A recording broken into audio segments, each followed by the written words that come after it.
Hi friends, हमारा आज का टॉपिक है ह्यूमन ब्लड। चलिए ह्यूमन ब्लड के बारे में इंफॉर्मेशन लेते हैं। वीडियो के एंड तक बने रहिएगा। देखिए, study of blood is called haematology. मेटोलॉजी एक सब्जेक्ट है जिसके अंदर ओनली फॉर ब्लड के बारे में स्टडीज की जाती हैं। Blood consist bye red vascular connective tissue. It means blood red vascular connective tissue से मिलकर बना होता है। ऑल बॉडी वेट का 6 to 10% ब्लड बॉडी के अंदर प्रेजेंट होता है। ब्लड की नॉर्मल स्पेसिफिक ग्रेविटी होती है 1.055 से 1.065। देखिए, ब्लड का नॉर्मल पीएच होता है 7.4, जो कि स्लाइटली एल्कलाइन होता है। In female blood quantity less male. It means female में ब्लड क्वांटिटी मेल्स की तुलना में कुछ कम होती है। Blood consist by 2 types. Blood 2 types से मिलकर बना होता है, जिसमें फर्स्ट है प्लाज्मा। प्लाज्मा ऑल ब्लड का 55% होता है। प्लाज्मा एक लिक्विड पार्ट होता है एंड प्लाज्मा 90 से 91% वाटर होता है प्लाज्मा के अंदर and 7% protein, only 1% glucose and other substance होते हैं। देखिए, टेस्ट ट्यूब के अंदर येलो कलर का पार्ट्स है, ये प्लाज्मा है। ये ऑल टेस्ट ट्यूब का 55% है, ये देख सकते हैं आप। इसी के साथ में इसके फंक्शन देखते हैं। देखिए, digestive food and hormone regulation and injury clotting and maintain body temperature. Body temperature को भी मेंटेन करके रखता है ये। देखिए, श्रम in plasma out of fibrinogen protein. Plasma से फाइब्रिनोजन प्रोटीन को अलग करके बचा शेष पदार्थ श्रम बोला जाता है। एंड इसके फंक्शन देखते हैं। फंक्शन होते हैं इसके ओनली ब्लड क्लोटिंग। देखिए, प्लाज्मा के बारे में ये कुछ डिस्क्रिप्शन दिए गए हैं, इसे आप देख सकते हैं। ये टॉप पे दिख रहा है आपको, ये येलो कलर का ये प्लाज्मा है 55%। एंड मिड में ये white blood sales and lower ये WBCs। प्लाज्मा का कंपोजिशंस एंड ये सब कुछ आप देख सकते हैं जूम करके। ब्लड का फर्स्ट पार्ट हुआ plasma and second part blood cells. देखिए, ब्लड सेल्स 3 टाइप्स की होती हैं आपके सामने विद स्ट्रक्चर, जिसमें फर्स्ट रेड ब्लड सेल्स, जिसका दूसरा नाम एरिथ्रोसाइट्स। स्ट्रक्चर देखिए इसकी, ये रेड कलर में होती है आपके सामने, बाइकॉनकेव शेप की होती है b. And second white blood cells, जिसे WBC बोलते हैं शॉर्ट में। स्ट्रक्चर देखिए। एंड लास्ट प्लेटलेट्स, थ्रोम्बोसाइट्स है इसका दूसरा नाम विद स्ट्रक्चर।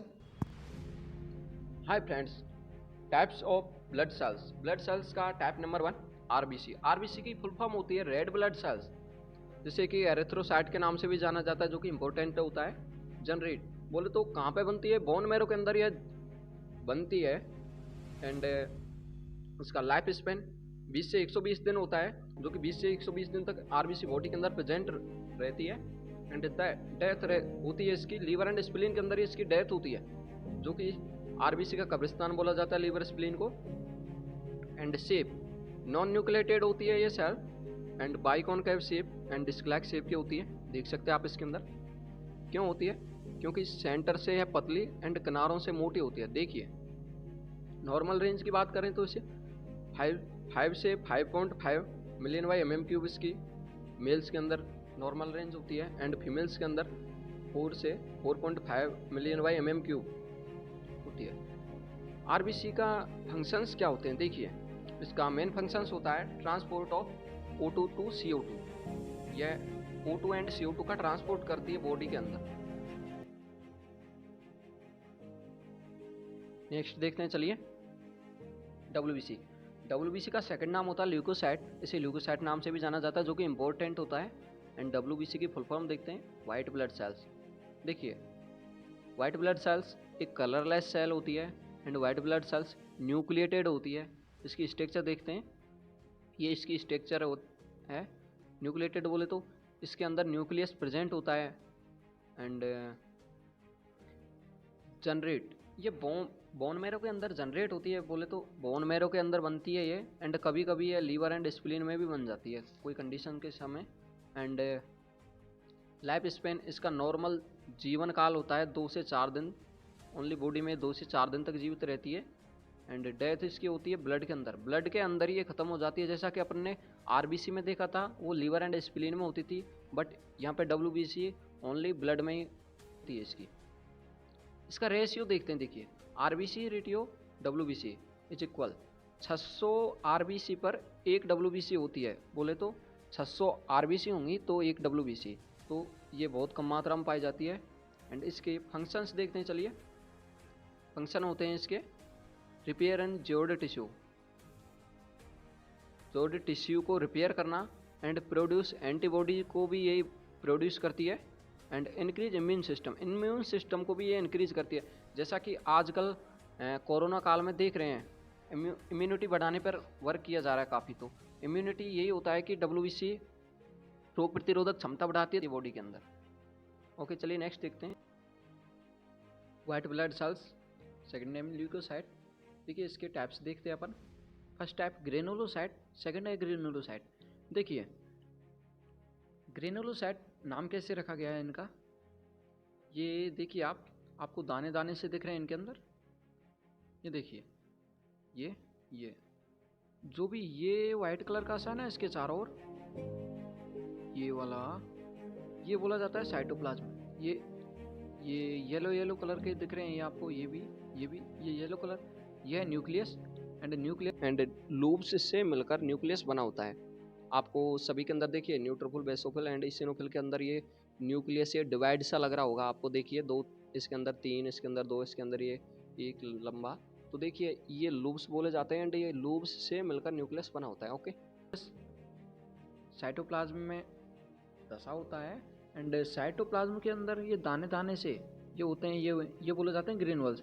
जिसके अंदर ग्रेनुअल्स प्रेजेंट होते हैं वो बोला जाता है ग्रेनुलोसाइट, एंड जिसके अंदर एब्सेंट होते हैं वो होता है एग्रेनुलोसाइट।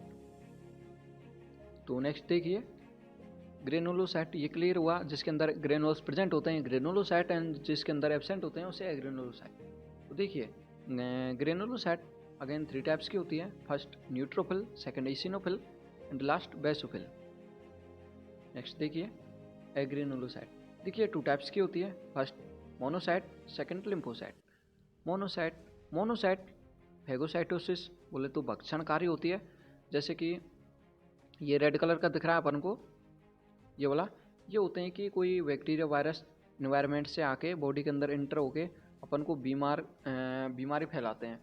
तो इसलिए अपन को बीमारी से बचाने के लिए रोग प्रतिरोधक क्षमता होती है, तो इसी से बोलते हैं ये मेथड वहाँ पे अप्लाई होता है। देखिए ये भक्षणकारी होता है कि इनको नष्ट करने का वर्क करता है, इनको अपने बीच में लेके, ये मोनोसाइट अपने बीच में लेके इनको नष्ट करता है और अपन को बीमारी से बचाता है।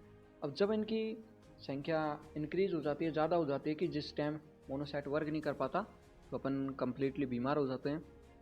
अब कोरोना टाइम में ये चल रहा है कि अपनी इम्यूनिटी बढ़ाइए, तो इम्यूनिटी यही वर्क करता है कि रोग प्रतिरोधक क्षमता बढ़ाइए, जिससे कि अपन बीमार कंडीशन कम हो एंड बीमारी कम हो। लिम्फोसाइट्स जो कि एंटीबॉडीज प्रोड्यूस करता है। चलिए नेक्स्ट एक एक करके देखते हैं इनको। इसका देखिए ग्रेनुलोसाइट का फर्स्ट न्यूट्रोफिल। देखिए ये न्यूट्रोफिल की स्ट्रक्चर होती है, ये स्ट्रक्चर देखिए इसके, ये दाने दाने से ग्रेनुअल्स दिख रहे हैं आपको। इसके बारे में डिस्क्रिप्शन देखते हैं। चलिए फर्स्ट न्यूट्रोफिल, देखिए ये only for 65 to 70% total WBC में प्रेजेंट होती है। 65 से 70% डब्ल्यूबीसी की प्रेजेंस होती है डब्ल्यूबीसी के अंदर।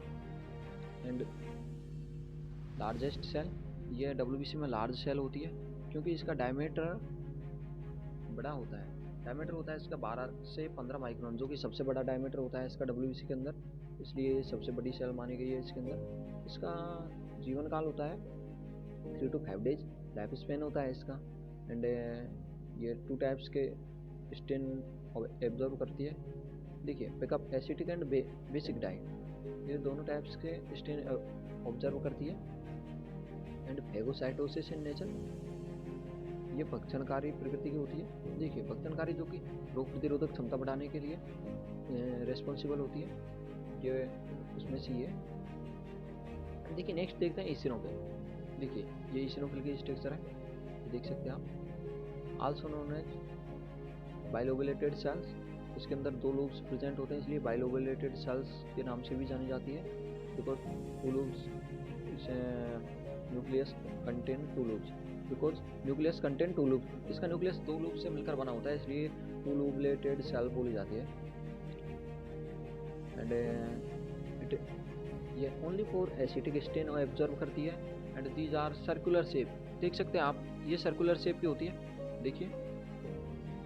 एंड डायमीटर होता है इसका ओनली फॉर 10 से 12 माइक्रोन का। एंड नॉर्मली ये डब्ल्यूबीसी के अंदर प्रेजेंस होती है इसकी 1% से 6%, जो कि आप देख सकते हैं इसके अंदर। एंड अपना लास्ट ग्रेनुलोसाइट का होता है बेसोफिल। बेसोफिल के बारे में देखिए डिस्क्रिप्शन देखते हैं। ये बेसोफिल की स्ट्रक्चर है, इसके अंदर ये देखिए, ये जो भी दिख रहा है आपको, इस साइटोप्लाज्म के अंदर ग्रेनुल्स प्रेजेंस हो रहे हैं, आप देखिए। इसके बारे में देखते हैं। डायमीटर होता है इसका सबसे छोटा, जो कि 8 से 10 माइक्रोन का होता है। एंड शेप होती है इसकी किडनी के shape. And slightly lobulated cell shape होती है, ये देखिए। इसकी डब्ल्यूबीसी के अंदर प्रेजेंस बहुत बहुत बहुत कम होती है, देखिए आप, 0.005% से 1%, बोले तो 0.005% से 1% basophil is present in WBC. WBC के अंदर बहुत कम मात्रा में यह प्रेजेंट होती है। एंड इसके बारे में ये ग्रेनुलोसाइट कंप्लीट होता है। चलिए नेक्स्ट देखते हैं सेकंड पार्ट, एग्रेनुलोसाइट। देखिए एग्रेनुलोसाइट 2 टाइप्स की होती है, मोनोसाइट एंड लिम्फोसाइट। इसमें फर्स्ट मोनोसाइट, देखिए मोनोसाइट फेगोसाइटोसिस नेचर की होती है। अब ये फेगोसाइटोसिस नेचर बोले तो भक्षणकारी कि बैक्टीरिया वायरस से कैसे वर्क करती है उन पर। देखिए ये जो भी है रेड कलर का बैक्टीरिया वायरस मान सकते हैं अपन इसको। अब ये जैसे भी बॉडी के अंदर प्रेजेंट रहता है या फिर बॉडी के अंदर एंटर करता है, तो ये उसको अपने घेरे में लेके, बीच में लेके उसको बॉडी के अंदर ही नष्ट कर देती है। तो जिससे कि अपन को अपनी रोग प्रतिरोधक क्षमता या फिर रोगों से लड़ने की क्षमता को बढ़ाती है। एंड रोगों से, अपन को बीमारियों से बचाती है। अब देखिए नेक्स्ट इसके बारे में डिस्क्रिप्शन देखते हैं। ये देखिए, चलिए, लार्जेस्ट सेल इन डब्ल्यूबीसी, ये डब्ल्यूबीसी की लार्जेस्ट सबसे बड़ी सेल होती है। एंड डायमीटर होता है इसका 12 से 18। देखिए सबसे बड़ा डायमीटर, डब्ल्यूबीसी का सबसे बड़ा डायमीटर ये होता है मोनोसाइट्स का। एंड न्यूक्लियस किडनी शेप का, इसका न्यूक्लियस किडनी शेप का होता है, देखिए किडनी के आकार का होता है ये। एंड ओनली फॉर 2 से 6% मोनोसाइट प्रेजेंट इन डब्ल्यूबीसी के अंदर, 2 to 6% मोनोसाइट प्रेजेंट रहती है। एंड फेगोसाइटोसिस, जैसा कि ये इसमें प्रेजेंस किया गया है, रोग प्रतिरोधक क्षमता या फिर रोगों से लड़ने की क्षमता रहती है इसके अंदर, तो इसे फेगोसाइटोसिस बोला जाता है। एंड इसका ओनली फॉर लाइफ स्पेन, जीवन काल होता है 1 से 2 दिन, 1 to 2 डेज। और देखिए एग्रेनुलोसाइट, जिसके अंदर ग्रेनुअल्स प्रेजेंट नहीं होते हैं, 2 टाइप्स की होती है, मोनोसाइट एंड लिम्फोसाइट। तो फर्स्ट हुआ अपना कंप्लीट मोनोसाइट एंड सेकंड देखते हैं लिम्फोसाइट। देखिए ये लिम्फोसाइट है, ये स्ट्रक्चर लिम्फोसाइट्स की होती है, जो कि एंटीबॉडीज सीक्रेट करती है, देखिए एंटीबॉडीज। एंड इट्स टाइप्स, ये 2 टाइप्स की होती है, small lymphocyte and large lymphocyte. इसके बारे में अपन नेक्स्ट वीडियो में पढ़ेंगे। अगर इसी में पढ़ा तो वीडियो थोड़ा लॉन्ग हो जाएगा, इस वजह से। चलिए नेक्स्ट देखते हैं इसके बाद में। हाय फ्रेंड्स, देखिए ब्लड के बारे में अपन ने पढ़ा। अपना हुआ ब्लड का नॉर्मल अपन ने पढ़ा, बेसिक। उसके बाद में ब्लड के types, plasma and blood cells. Plasma 55% and blood cells 45%। Blood cells, plasma भी अपना क्लियर हुआ। एंड ब्लड सेल्स हुआ RBC clear, WBC types with clear. And last blood cells में बचा है प्लेटलेट्स। देखिए थर्ड है ब्लड सेल्स में प्लेटलेट्स, इसके बारे में पढ़ते हैं। ये देखिए इसकी स्ट्रक्चर, प्लेटलेट्स स्ट्रक्चर, ये स्ट्रक्चर, ये एंड ये देखिए प्लेटलेट्स ऐसा दिखता है। एंड इसके बारे में थ्योरी देखते हैं, चलिए। आल्सो नोन एज थ्रम्बोसाइट, इसका सेकंड नाम होता है, उसे थ्रम्बोसाइट बोलते हैं। थ्रम्बोसाइट के नाम से भी प्लेटलेट्स को जाना जाता है। ये क्लोटिंग सेल्स होती है। एंड नॉर्मल रेंज, इसकी ह्यूमंस के अंदर नॉर्मल रेंज होती है 4 से 5 लाख। एंड इसकी देखिए शेप कैसी होती है, दिखने में कैसा होता है ये देखिए दाने दाने से दिख रहे हैं आप, इसे स्पैंडल शेप बोलते हैं। स्पैंडल बोले तो मटर के दाने जैसे इसकी शेप होती है। एंड ये only for humans and mammals में प्रेजेंट होती है। एंड प्रोड्यूस होती है बोन मैरो के अंदर, ये भी बोन मैरो के अंदर ही बनती है। एंड अपन देखते हैं इसका जीवन काल होता है, इसका लाइफ स्पेन होता है इसका 5 से 9 दिन। 5 से 9 दिन तक ये बॉडी के अंदर प्रेजेंट रहती है। एंड इसकी डेथ होती है स्प्लीन के अंदर, स्प्लीन के अंदर जाके 5 से 9 दिन के बाद में ख़त्म हो जाती है। तो देखिए इसके फंक्शंस देखते हैं, फंक्शन क्या हैं। प्लेटलेट्स अपन ने पढ़ा ब्लड क्लोटिंग करती है, तो देखिए ओनली फॉर ब्लड क्लोटिंग ही इसका फंक्शन होता है। जैसे अपने बॉडी के अंदर जहाँ पे भी चोट लगती है, कहीं पे भी चोट लगी, उसके बाद में धीरे धीरे ब्लड बह के अपने स्वतः ही वह रुक जाता है। तो जैसे वो रुकता है तो वो रुकता इसी के वजह से है ब्लड क्लोटिंग। क्लोटिंग बोलते हैं उससे, जैसे कि रक्त का रेगुलर बहना और उसके बाद में थक्का जम के रोकना। जैसे अपना कोई चोट लगती है तो उसके बाद में वह स्वतः ही वहाँ से थक्का सा और टाइट टाइट सी इसके परत आके बंद हो जाता है, तो उसे बोलते हैं ब्लड क्लोटिंग। तो ये फैक्ट होता है प्लेटलेट्स का। ठीक है, क्लियर? अपना ब्लड क्लियर हुआ, उसके बाद में नेक्स्ट टॉपिक पढ़ते हैं। देखिए आपको यहाँ से जितनी भी इन्फॉर्मेशन मिलेगी रियल एंड रेयर मिलेगी, आपको बिल्कुल फैक्ट मिलेगा। चलिए नेक्स्ट, अपना ये क्लियर हुआ, नेक्स्ट टॉपिक देखते हैं नेक्स्ट वीडियो के अंदर। बने रहिएगा, चैनल को सब्सक्राइब, लाइक एंड सपोर्ट दीजिएगा।